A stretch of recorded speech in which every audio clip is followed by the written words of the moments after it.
Bismillahirrahmanirrahim. Assalamualaikum warahmatullahi wabarakatuh. Alhamdulillah, pada kesempatan kali ini kita akan membahas tentang uji komparasi antara dua variabel bebas. Sebelum ini sebenarnya kita juga bisa membahas terkait dengan uji komparasi khususnya untuk satu variabel bebas, tetapi saya anggap itu bisa lebih mudah dipahami. Olehnya itu, di dalam video saya akan membahas terkait hanya pada uji komparasi antara dua variabel bebas atau uji T2 sampel independen, ya. Jadi ini uji komparasi antara dua variabel bebas. Baik, pendahuluan fungsi dari uji T-test ini adalah sebagai uji komparasi antara dua sampel bebas atau independen. Tes ini diterapkan jika analis data bertujuan untuk mengetahui. Jadi tujuannya apa? Untuk mengetahui apakah dua kelompok sampel yang berbeda dalam variabel tertentu. Jadi dia ingin mengetahui apakah kelompok A itu lebih baik dari kelompok B, ya. Jadi hipotesis kita di situ. Jadi hipotesis kita bahwa hipotesisnya secara teoritik itu kelompok A lebih baik dibandingkan kelompok B. Alasan teoritisnya ada. Sehingga kita akan coba uji secara statistik, ya, bahwa apakah hipotesis tersebut benar atau tidak. Nah, sebagai catatan juga saya perlu tambahkan bahwa uji T-tes yang akan saya lakukan pada kesempatan kali ini harus memenuhi asumsi. Asumsinya apa? Harus normal dan homogen. Jadi pastikan kedua hal itu terpenuhi. Normal dan homogen. Khusus yang homogen sebenarnya ada beberapa teori yang mengatakan bahwa tidak berpengaruh signifikan kalau misalkan hasilnya tidak homogen. Itu bisa dicek juga di bukunya Imam Ghazali, ya. Di bukunya Imam Ghazali tentang SPSS 21. Itu dijelaskan terkait dengan hal tersebut. Tetapi agar aman, pastikan homogen, pastikan normal. Nah, contoh-contoh kasus yang bisa digunakan dengan menerapkan uji T-test dua sampel independen ini adalah misalkan kalau kita di dalam dunia pendidikan, maka kita ingin mengetahui apakah ada perbedaan prestasi belajar antara siswa laki-laki dan siswa perempuan. Atau juga kita ingin mengetahui apakah ada perbedaan antara kelas eksperimen dengan kelas kontrol. Kelas eksperimen diajar dengan metode guided discovery learning, kemudian kelas kontrolnya misalkan dengan menggunakan metode langsung atau konvensional, ya. Kemudian di perusahaan misalkan kita ingin mengetahui apakah ada perbedaan produktivitas antara kerja, ya, antara karyawan dan karyawati. Oke. Kemudian kita ingin mengetahui ada tidak perbedaan motivasi kerja antara karyawan yang berstatus tetap dengan karyawan kontrak. Misalkan nih di suatu perguruan tinggi kita ingin mengetahui apakah motivasi kerja PNS itu lebih baik dibandingkan non-PNS. Itu kita bisa analisis, ya. Tentu harus didukung dengan teori yang kemudian kita akan analisis dengan menggunakan uji komparasi ini. Nah, oke.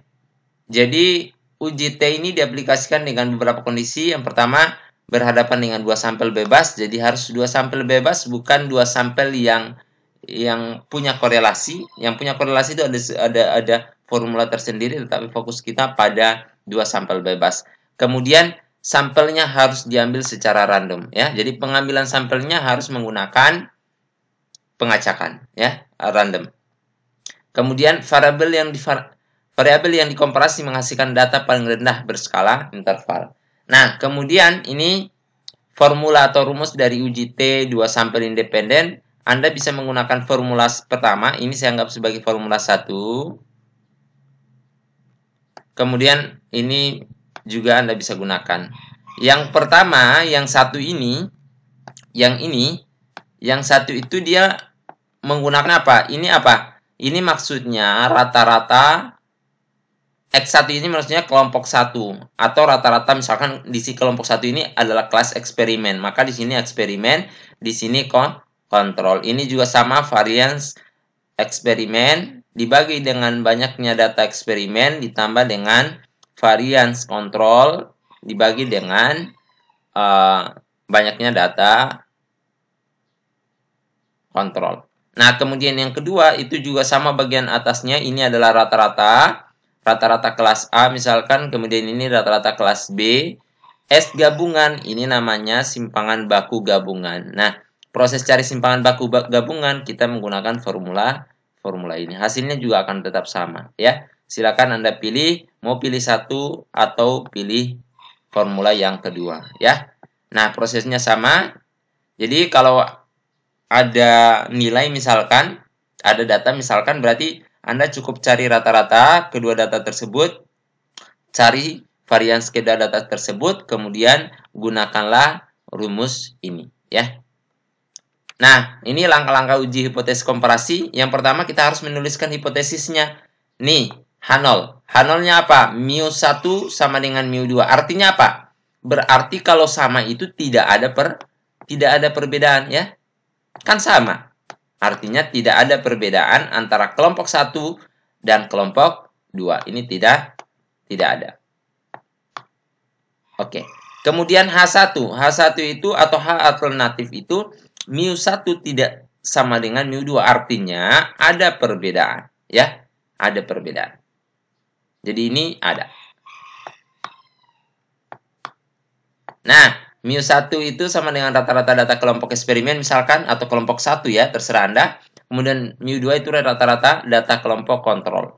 Nah, kemudian kita melakukan uji hipotesis dengan menggunakan formula yang tadi, ya. Anda tinggal pilih mau pakai yang pertama atau mau gunakan yang kedua, ya. Ini. Kemudian kriteria keputusannya, tolak H0 jika T hitungnya lebih besar dari T tabel. Artinya ini kita tolak nih. Kalau ini kita tolak, berarti yang kita terima adalah ini, ya. Artinya apa? Oh, berarti ada perbedaan, kan? Nah, kalau terima H0, artinya bahwa ini yang kita terima. Berarti tidak ada perbedaan. Dan saya ingatkan, ketika Anda melakukan analisis, jangan coba-coba merubah-rubah data supaya tolak H0. Kalaupun hasilnya misalkan terima H0, maka tulislah seperti itu, kemudian cari teori yang mendukung kenapa ini bisa tidak ada perbedaan. Ya, jadi kita tidak dituntut harus menolak H0, tetapi kita dituntut melakukan analisis secara jujur yang kemudian hasil analisis kita tersebut didukung oleh teori-teori yang bisa membuktikan, yang bisa sebagai penguat dari hasil temuan kita. Jadi kita tidak boleh membatasi diri bahwa harus hasilnya tolak H0 supaya ada perbedaan. Hasilnya tidak boleh kalau terima H0. Terima H0 artinya penelitian saya gagal. No, tidak. Gagal dan berhasilnya suatu penelitian itu tidak dilihat dari sini, ya. Kan intinya kita ingin uji, ya. Kita ingin uji. Uji apakah ada perbedaan atau tidak ada perbedaan. Jadi memang hasilnya di dua itu ada atau tidak ada. Kalau ada, mengapa? Kalau tidak ada, mengapa? Itu yang harus kita jelaskan. Gitu. Kalau ini menggunakan standar kriteria T-tabel, nah selanjutnya ini kita menggunakan namanya, kita membandingkan alfa dengan nilai signifikansi, ya. Alfanya berapa? Misalkan 0,05, kita lihat kalau 0,05 itu lebih besar dari signifikansi, maka tolak H0.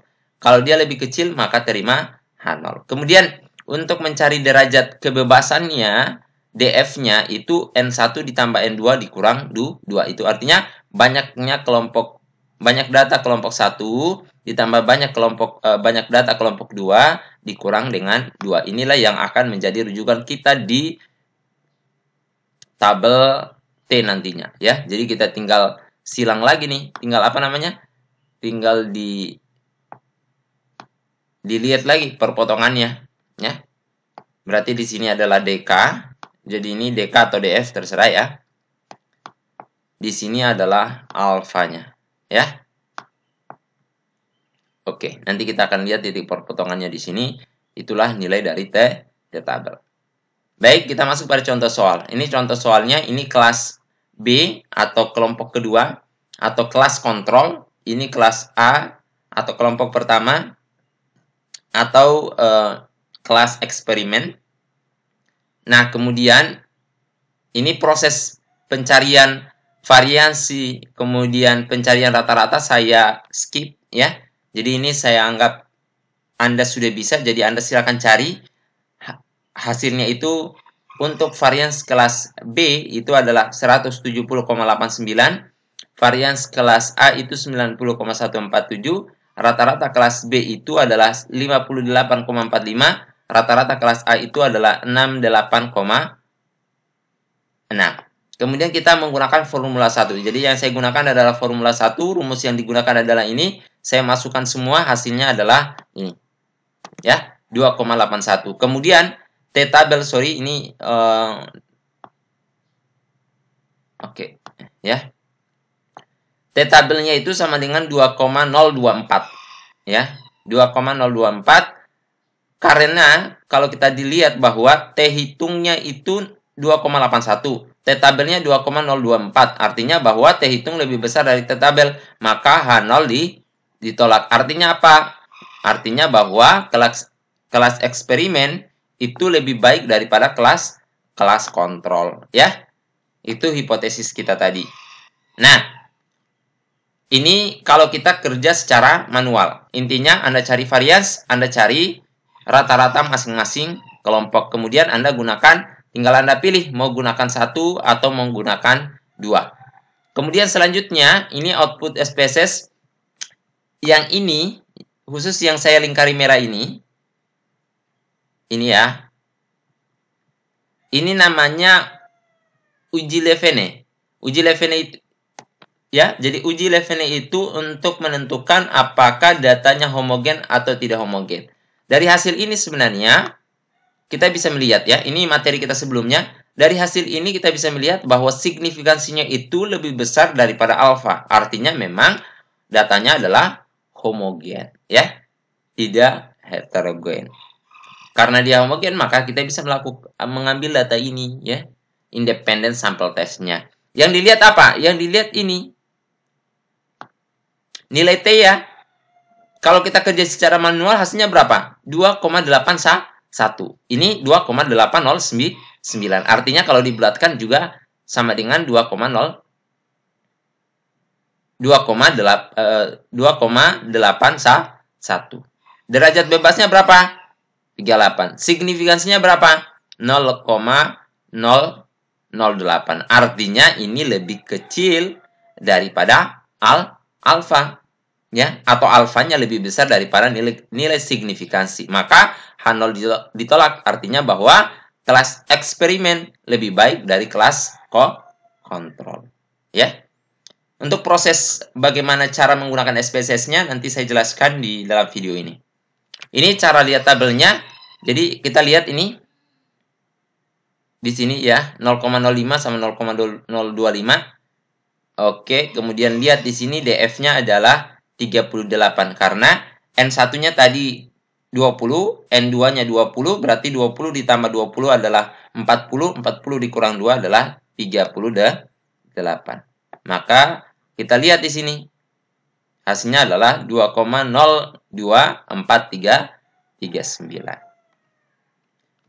Baik, itulah penjelasan saya ya terkait dengan uji komparasi 2 sampel independen. Insya Allah materi ini merupakan materi terakhir pada semester ini. Sampai jumpa di UAS. Nah, sebelum itu saya akan jelaskan bagaimana cara menggunakan SPSS untuk uji 2 sampel independen. Oke.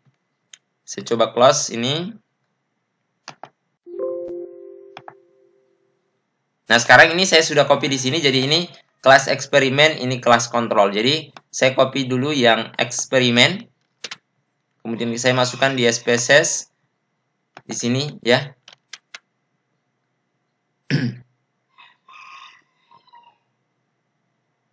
Oke, sudah ada. Ini kita isi kelompok 1 ya. Jadi di sini kasih kode 1. Oke, kemudian yang kelas kontrolnya kita copy lagi dari Excel. Kemudian kita letakkan di bawah eksperimen tadi.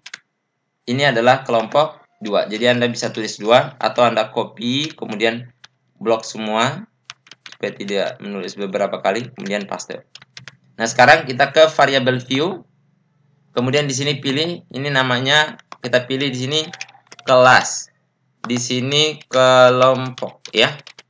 Nah, sekarang kita pakai labeling atau enggak usah aja ya, labelingnya dikosongkan, kita ke values, kita klik yang ini yang ada titik 3. Kemudian kita masukkan value-nya 1 karena tadi ada 1 dan 2. 1 itu maksudnya untuk kelas eksperimen atau kelas A ya. Kita add, kemudian kita tulis value 2 ya. Itu namanya kelas kontrol atau B. Kemudian kita add. Kemudian kita oke. Nah, setelah itu sudah selesai. Ini boleh kita pilih nominal ya. Oke, kita ke data view kembali, kemudian kita ke analyze. Yang kita cari apa? Komparasi. Jadi Anda tinggal lihat di sini. Kemarin kalau korelasi ini, kalau regresi ini, ya. Nah, berarti kalau komparasi yang ini, compare mean, ya. Ada means, ada one sample t-test. Jadi kalau one sample t-test ini berarti hanya satu kelas saja. Nanti kita bandingkan dengan KKM misalkan kalau di sekolah. Kalau di kampus misalkan kita ambil IPK, kita bandingkan dengan IPK cukup misalkan, ya. Kriteria cukup dan lain sebagainya, itu menggunakan one sample, jadi hanya satu sampel. Kalau yang ini nanti 2 sampel ya. Kita klik, kemudian kita masukkan kelas di test variable, kemudian kelompok di grouping variable. Nah, sekarang kita definisikan grouping kita, define grup 1 kita isi dengan 1 kode yang kita gunakan tadi, grup 2 kodenya adalah 2, kemudian kita continue ya. Kita pastikan alfanya dulu di sini. Alfanya 95% atau 0,05. Kalau dia 0,01 itu 99% ya. Dan seterusnya. Ini kita continue, kemudian kita klik OK. Sehingga muncul tampilan seperti ini. Nah, hasilnya adalah ini ya. Seperti yang ditampilkan pada PowerPoint. Yang ini untuk uji homogenitasnya ya. Ini uji homogenitasnya, ini uji independen sampel t-testnya. Baik, saya kira itu yang bisa saya jelaskan terkait dengan materi hari ini. Belajar yang baik, sampai jumpa di ujian akhir semester. Semoga nilai statistiknya bagus. Akhir kalam, wabillahi taufiq wal hidayah. Assalamualaikum warahmatullahi wabarakatuh.